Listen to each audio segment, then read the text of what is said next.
Hello दोस्तों, कैसे हैं आप सब लोग। चलिए शुरू करते हैं आज का टॉपिक है आपका पोलेराइड।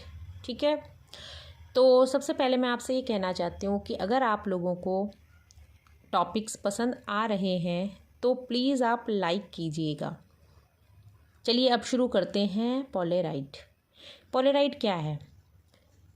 तो पोलेराइड क्या है? पोलेराइड एक समतल ध्रुवित प्रकाश उत्पन्न करने की एक सरल और सस्ती विधि है। ठीक है ना। पोलेराइड समतल ध्रुवित प्रकाश उत्पन्न करने की एक सरल और सस्ती विधि है। ठीक है, तो देखिए सबसे पहले जानते हैं समतल ध्रुवित प्रकाश होता क्या है। ठीक है, तो देखिए वह प्रकाश जिसकी तरंग में वैद्युत वेक्टर के जो कंपन होते हैं ना, वो तरंग चलने की दिशा के लंबवत केवल एक ही दिशा में होते हैं, ऐसे प्रकाश को हम क्या कहते हैं? समतल ध्रुवित प्रकाश कहते हैं। आप यहाँ पे छोटा सा एक डायग्राम देख सकते हैं, इसमें यहाँ पे लिखा है समतल ध्रुवित प्रकाश। ठीक है ना। तो वो तो था, पहला था साधारण प्रकाश, और जब क्या हुआ, एक क्रिस्टल में से इसने प्रवेश किया तो यहाँ से कैसा होकर निकला है? समतल ध्रुवित होकर निकला। तो क्या होता है समतल ध्रुवित प्रकाश? क्या होता है? जब तरंग में जो विद्युत वेक्टर के कंपन हैं वो तरंग चलने की दिशा के लंबवत एक ही दिशा में होते हैं। ठीक है ना, एक ही दिशा में होते हैं, तो हम ऐसे प्रकाश को समतल ध्रुवित प्रकाश कहते हैं। ध्यान रखिएगा। ठीक है, तो जो पोलेराइड है वो भी क्या है? समतल ध्रुवित प्रकाश उत्पन्न करने की ही एक सस्ती और आसान विधि है। देखिए पोलेराइड में क्या होता है, इसमें एक बहुत बड़े आकार की फिल्म होती है जिसको हम कहाँ रखते हैं? कांच की प्लेटों के बीच रखा जाता है। अब ये फिल्म बनाई कैसे जाती है? इस फिल्म को बनाने के लिए नाइट्रोसेल्यूलोज की एक पतली चादर, एक बहुत पतली सी चादर लेंगे। ठीक है, उस पर कुनैन, आइडोसल्फेट या हर्पेथाइट के छोटे छोटे सूक्ष्म आकार के, अति सूक्ष्म आकार के क्रिस्टल को हम इस प्रकार बिठा लेते हैं, या इस प्रकार से उसके ऊपर एडजस्ट करते हैं कि सभी जितने भी उसमें क्रिस्टल्स हैं उनकी जो प्रकाशिक अक्षें हैं वे कैसी रहें? समांतर रहें। ठीक है ना, ध्यान रखिएगा। वो कैसे रखना है हमने उनको कि उनकी जो प्रकाशिक अक्षें होंगी वो समांतर होनी चाहिए। ये जो क्रिस्टल्स होते हैं कैसे होते हैं? बहुत तीव्र द्विवर्णक होते हैं, जो कि द्विअपवर्तित किरणों में से एक को पूर्णतः तो अवशोषित कर लेते हैं। ठीक है, जो दो अपवर्तित किरणें होंगी उनमें से एक किरण को तो पूर्ण रूप से क्या कर लेंगे? अवशोषित कर लेंगे। ठीक है, और प्रत्येक पोलेराइड फिल्म में एक अभिलाक्षणिक दिशा भी होती है जिसे ध्रुवण दिशा कहते हैं। ध्यान रखिएगा, जो पोलेराइड फिल्म है उसमें कैसी दिशा होती है? एक अभिलाक्षणिक दिशा होती है जिसको हम क्या कहते हैं? ध्रुवण दिशा कहते हैं। अब ये काम कैसे करता है? जब साधारण प्रकाश की एक किरण पुंज पोलेराइड पर आपतित होती है। ठीक है, पहले अभी हमने देखा कि पोलेराइड बना कैसे।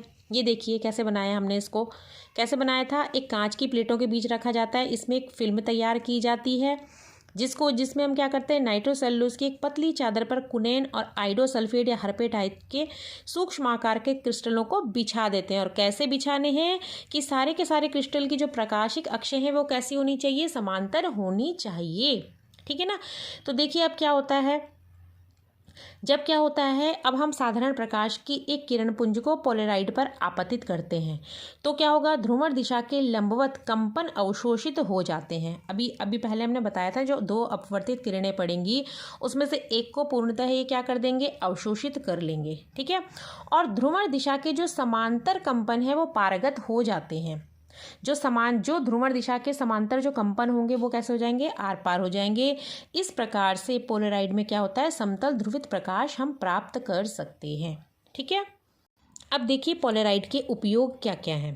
पहला उपयोग है इसका चकाचौंध से बचने के लिए। ठीक है, चकाचौंध, जैसे हम एकदम से हमारी आंखों के सामने कोई प्रकाश आता है तो हमारी आंखें कैसी होती हैं? चीज़ों को देख नहीं सकती हैं। ठीक है, उस चकाचौंध एकदम से। तो देखिए चकाचौंध से बचने के लिए ऊर्ध्वाधर कंपन वाले पोलेराइड के चश्मे का उपयोग किया जाता है, जिससे परावर्तित ध्रुवित प्रकाश के क्षैतिज कंपन अवशोषित हो जाते हैं। ठीक है, ध्रुवित प्रकाश के जो क्षैतिज कंपन हैं वो तो अवशोषित हो जाते हैं और वस्तुएं फैले हुए प्रकाश में भी दिखाई देती हैं। सेकंड क्या उपयोग है? मोटर कारों में रात में सामने से आने वाले वाहन की हेडलाइट की चमक से बचने के लिए किसका प्रयोग किया जाता है? पोलेराइड्स का उपयोग किया जाता है, जिससे कि हम कोई भी दुर्घटना होने से आसानी से बचा जा सके। 3D, आपने 3D चित्रों को देखने के लिए भी इसका यूज़ किया जाता है। धातुओं के प्रकाशीय प्रयोग का अध्ययन करने में तथा क्रिस्टलों का विश्लेषण करने में भी पोलेराइड का प्रयोग किया जाता है। अब देखिए, चमकते कणों, सूक्ष्म कणों को देखने के लिए पोलेराइड लगे सूक्ष्मदर्शी का उपयोग किया जाता है। जो सूक्ष्म कण होते हैं उनको हम सूक्ष्मदर्शी की हेल्प से देखते हैं, सभी जानते हैं, ठीक है ना। तो चमकते हुए सूक्ष्म कणों को देखने के लिए पोलेराइड लगे सूक्ष्मदर्शी का उपयोग किया जाता है। अगर हमको बादलों की बिल्कुल एकदम क्लियरली फ़ोटो खींचनी है तो उसके लिए हम कैसे कैमरे का प्रयोग करेंगे, जिसमें लेंस के आगे क्या लगा होगा? पोलेराइड लगा होगा, या हम लेंस के आगे एक पोलेराइड लगा देंगे तो उससे हमारे पास क्या है? बादलों की स्पष्ट फ़ोटोज़ हम खींच सकते हैं।